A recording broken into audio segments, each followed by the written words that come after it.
un des gros sujets du jour, c'est la question du jour, l'OM qui porte plainte contre Stéphane Guy. Le club a-t-il raison? Vous me dites, vous, dans les commentaires, pour ceux qui veulent le cours de rattrapage, c'est simple. Stéphane Guy, sur RMC, hier, a expliqué que la supercherie Longoria a fini par apparaître au grand jour. Quand Longoria va quitter l'OM, est-ce que l'OM sera plus riche qu'avant ou est-ce que ce sera lui qui sera plus riche qu'avant? Répondre à cette question, c'est comprendre ce qu'aura été le passage de Longoria à l'OM. Voilà ce qu'a dit Stéphane Guy. Est-ce que l'OM sera plus riche qu'avant ou est-ce que lui sera plus riche qu'avant quand Longoria va quitter l'OM? Répondre à cette question, c'est comprendre ce qu'aura été le passage de Longoria à l'OM. Boum, Stéphane Guy, un OM maniaque qui explique en dessous que ce sont des accusations assez graves, d'autres qui mettent les tableaux des bilans de l'OM en disant regardez, ça va mieux financièrement, l'OM perd moins d'argent. Alors ils oublient de dire que l'OM, pendant cette période, Longoria a doublé aussi son budget. Donc en fait, c'est kiff-kiff, tu perds autant d'argent. Mais tu ne peux pas comparer, en tout cas, ces années-là sur celles d'avant, puisque ce n'était pas du tout les mêmes budgets. Et l'OM porte plainte, on l'a appris ce matin. Voilà, ils n'ont pas mis de temps à dégainer, communiqué officiel sur le site du club. Aujourd'hui, l'Olympique de Marseille et son président Pablo Longoria ont pris connaissance avec stupeur des propos tenus par Stéphane Guy lors de l'émission l'After Foot sur AMC du 12 février. J'ai dit que c'était hier, d'ailleurs, c'était en début de semaine. Et l'OM informe que suite aux informations calomnieuses et diffamantes, alors calomnieuses oui, diffamantes, il faudra qu'on revienne dessus, Pablo Longoria a immédiatement saisi son conseil pour déposer une plainte en diffamation. Donc on attendra de voir comment RMC reçoit la plainte. La seule chose, c'est que quand on étudie bien, vous allez me dire ce que vous en pensez, les mots de Stéphane Guy, la supercherie a fini par apparaître au grand jour. Là, il n'y a pas vraiment de diffamation. Quand Longoria va quitter l'OM, est-ce que l'OM sera plus riche qu'avant ou est-ce que lui sera plus riche qu'avant? Fatalement, Longoria devrait être plus riche, à moins qu'il ait tout dépensé qu'avant être arrivé à l'OM. Mais bon, répondre à cette question, c'est comprendre qu'aurait été le passage de Longoria. Il y a beaucoup de sous-entendus. Il y a une attaque claire et nette. Est-ce qu'en justice, vous pouvez parler de diffamation là-dessus? Il faudra laisser parler les avocats, il y en a peut-être dans la room, mais honnêtement, je ne sais pas si ça rentre dans la diffamation. Il y a Soso After qui dit juridiquement ça tient pas debout, c'est n'importe quoi.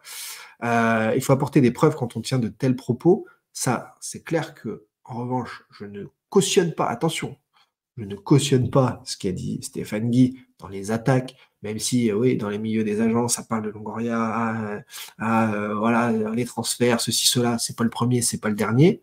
Mais finalement, est-ce que le club a raison de réagir comme ça, avec un communiqué, alors qu'il y a tant de problèmes au club, que la direction qui est partie n'a jamais été remplacée, que c'est assez curieux. Alors, on me parle aussi, l'information relayée par Massilian Zone qui dit que Saadé envisagerait de racheter l'OM selon Forbes.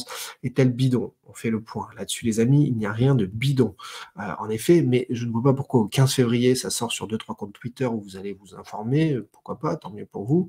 Mais parce que les amis, voilà, on fait le point là-dessus. C'est un article à suivre en 2024 du 30 décembre 2023.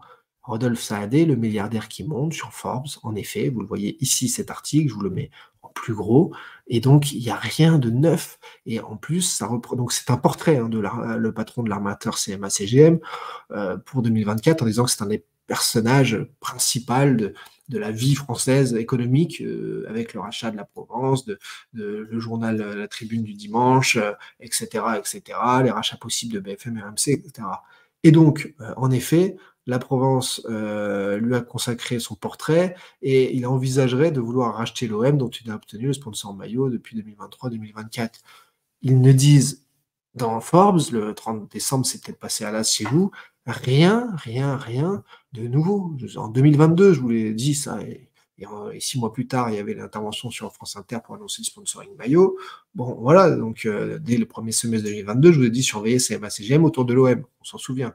Donc la réalité, c'est que là, il n'y a rien de neuf, envisagerait, ouais, bon, depuis quelques garanties quand même que je vous ai données sur le consortium et sur ce qui allait arriver derrière. Donc là, on vous rabâche ce qui a déjà été dit pour vous l'ancrer, encore une fois. C'est bon, communication, la petite phrase certainement d'une journaliste qui n'est pas spécialisée dans le foot, qui ne se dit pas que ce genre de choses va être repris, etc., parce que c'est une vraie petite phrase, Et voilà, mais Forbes, c'est très sérieux. En revanche, oui, sur After, il y a pas de, c'est un média économique. C'est eux qui, en 2020, avant le Covid, avaient aussi statué sur le fait que Frank McCourt était avait une fortune évaluée à un petit milliard. Voilà, RAC, pour monter en direct en visio, il reste un quart d'heure de Dash Foot ce midi. C'est sur le lien pour monter et sur Twitch, comme tous les jours depuis 3 ans. Donc n'hésite pas à monter quand tu en as envie ou demain à midi dans l'émission. C'est une vraie série Netflix, cette OM, oui, avec la plainte envers Stéphanie, avec des articles qui ressortent, oui, 1 mois et demi après, on est toujours dans le bazar, organisé, désorganisé. Est-ce qu'il sera dans le consortium sous forme d'actionnaire minoritaire, sous forme de méga sponsor? En tout cas, c'est lui qui a fait partie du liant pour créer cette acceptabilité autour de cet investissement étranger touchy, compliqué en France, qu'il a fallu faire accepter plein d'entités, et plein de partis, et aussi au niveau politique, et, voilà, et pour le grand public ensuite, il a fallu de l'acceptabilité. Donc CMA-CGM a servi de liant à tout ça, et de facilitateur, si je puis dire, comme un joueur de foot qui joue en une touche de balle, tu vois. Thibaut, filme-toi quand ce sera officialisé ou lance un live qu'on assiste à ta joie, s'il te plaît. Ouais, le live est prévu, a priori, même si le téléphone risque de beaucoup sonner. On essaiera de se mettre en direct, promis, pour très longtemps ensemble. Les popcorns sont déjà achetés, vous l'avez vu sur une de mes stories Instagram dernièrement. Est-ce que c'est comme la plainte contre Zerwal ou est-ce une vraie plainte cette fois? Alors, concernant cette question, Pablo Longoria, suite aux intimidations, etc., de fin septembre, dont il a parlé, il avait pointé du doigt une réunion avec les supporters, finalement, on a tous compris que c'était pas à ce moment-là que ça s'était passé, donc il a porté plainte contre X et non pas contre Rachid Zerwal. Attention, ce n'est pas le cas, il n'y a pas de plainte contre Rachid Zerwal, c'est une plainte contre X. Donc X, à vous de jouer, hein, encore une fois. Donc voilà, on est très très clair là-dessus. D'ailleurs, par rapport à la question du jour, on a répondu. Pour moi, le club a raison de taper du poing sur la table quand des journalistes, des consultants deviennent trop limites. Et d'ailleurs, je trouve que c'est Stéphane Guy qui commente l'OM ce soir à Hambourg face au Shakhtar. Pour autant, là, est-ce qu'il y a vraiment diffamation? J'ai un doute. Est-ce que c'est juste un coup médiatique pour taper du poing sur la table? C'est possible. Faire sortir Longoria, qui doit partir d'ici à l'officialisation ou au moment de l'officialisation par la plus grande porte possible, c'est aussi une façon de calmer le truc autour de lui et que ça évite que ça monte trop. En revanche, on va faire un tout petit point très clair, très précis sur l'histoire en Vento-M. Bon, vous savez tous, plus de 3 ans et demi d'enquête, nuit et jour férié sur ce sujet, des coups de téléphone tous les jours. Il n'y a pas un jour sans qu'on n'en parle pas dans la rue.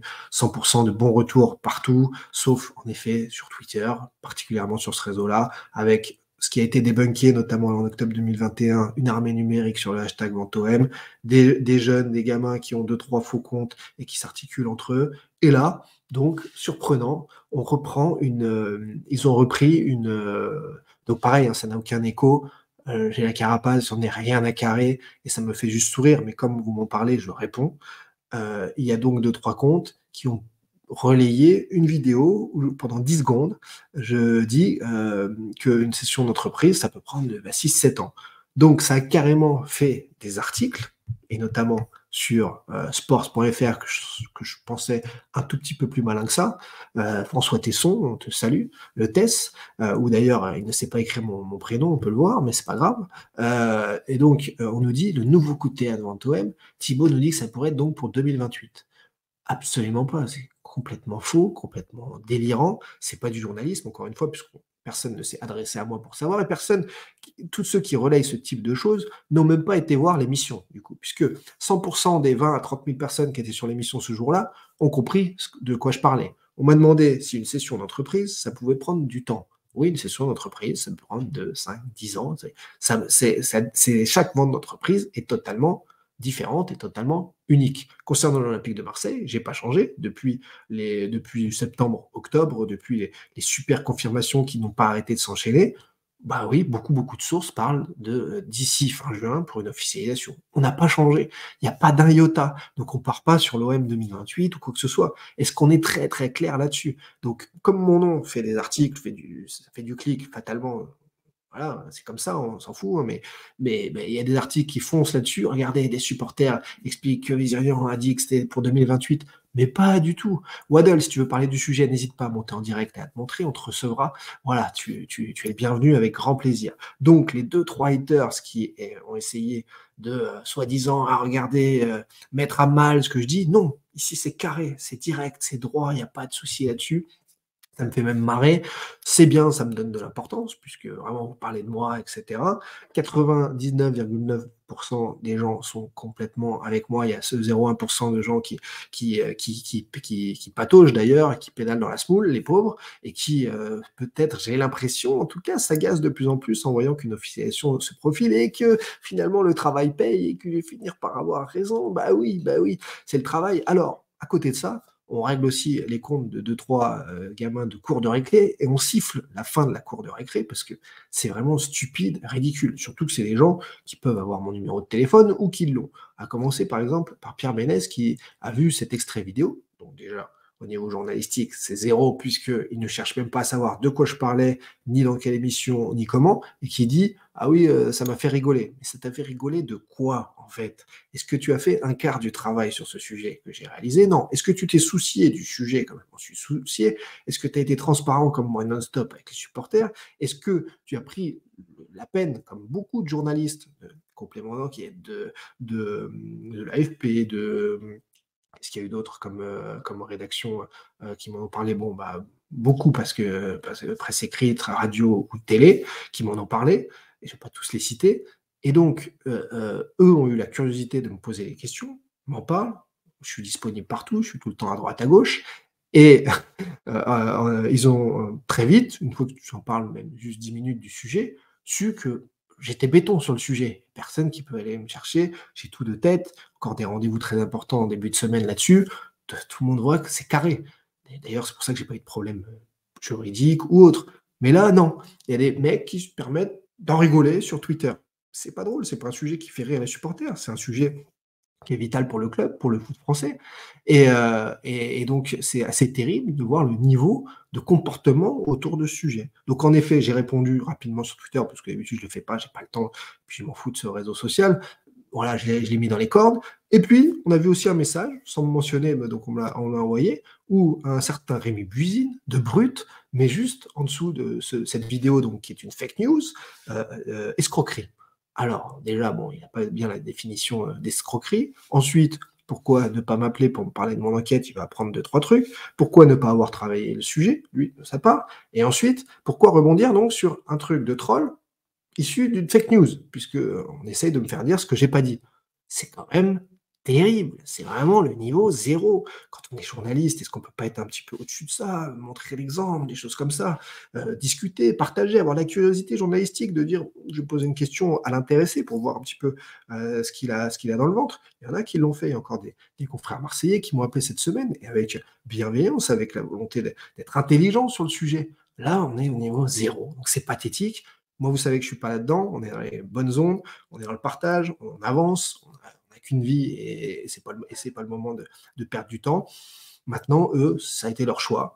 Ils étaient obligés de taper un petit peu les points sur la table et on passe à autre chose. Il fallait régler deux, trois comptes, siffler surtout la fin de la récré et on va pas aller plus loin là-dessus. Basta. Ceux qui voudront reparler de ça, eh bien, ils reviendront justement voir le replay. Je mettrai, si vous voulez, l'extrait ce soir quand j'aurai le temps parce que j'ai une grosse journée de cette séquence sur YouTube, comme ça ce sera ancré. Voilà.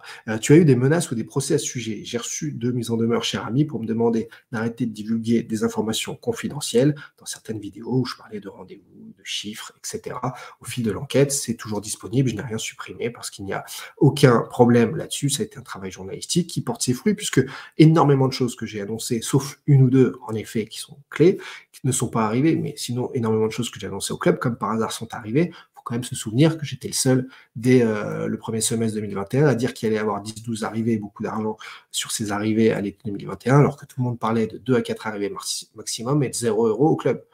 Voilà, c'est les premières choses, les prémices des choses qui ont changé dans ce club. Il ne faut pas avoir la mémoire courte, mais c'est pour ça que c'est un travail de fond, un travail de sape, et que c'est aussi l'objet de ce livre, et que c'est beaucoup plus intéressant, en fait, de voir le récapitulatif, à mon avis, à l'avenir dans un livre, que de suivre ça même en vidéo, que de suivre ça dans une émission où on analyse le foot en général, parce que c'est uniquement un sujet sport business.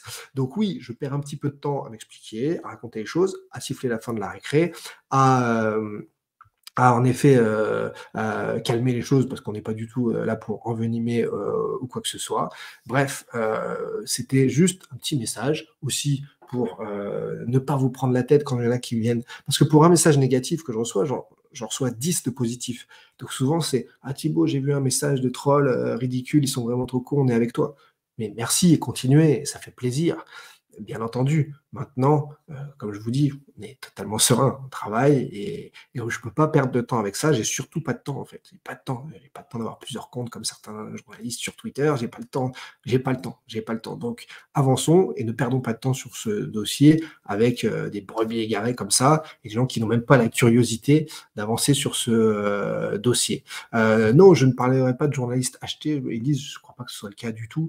Et j'ai plein d'amis journalistes. Je suis très très bien avec plein de gens là et forcément, comme dans tous les métiers, il y a des gens qui le font bien, avec passion, d'autres moins bien, d'autres qui sont aigris, d'autres qui s'en prennent à des confrères. Ça arrive partout, ça c'est vraiment pas le problème.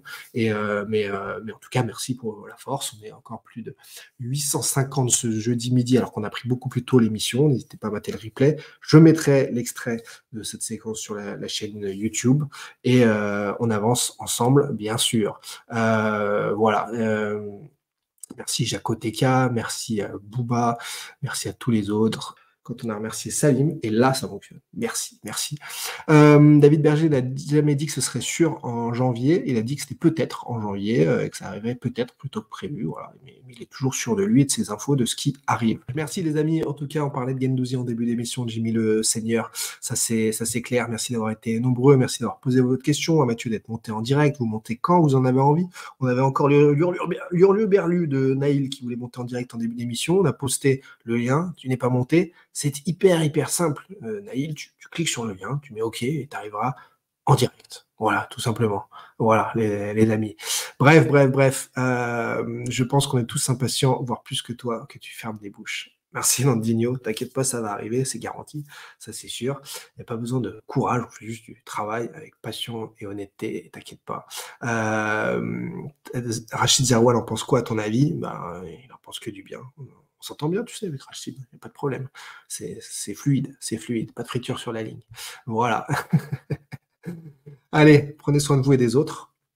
Moi, je file un rendez-vous. Nous, on se retrouve demain, 12h30, 14h. On revient à 12h30. Il n'y aura pas de rendez-vous.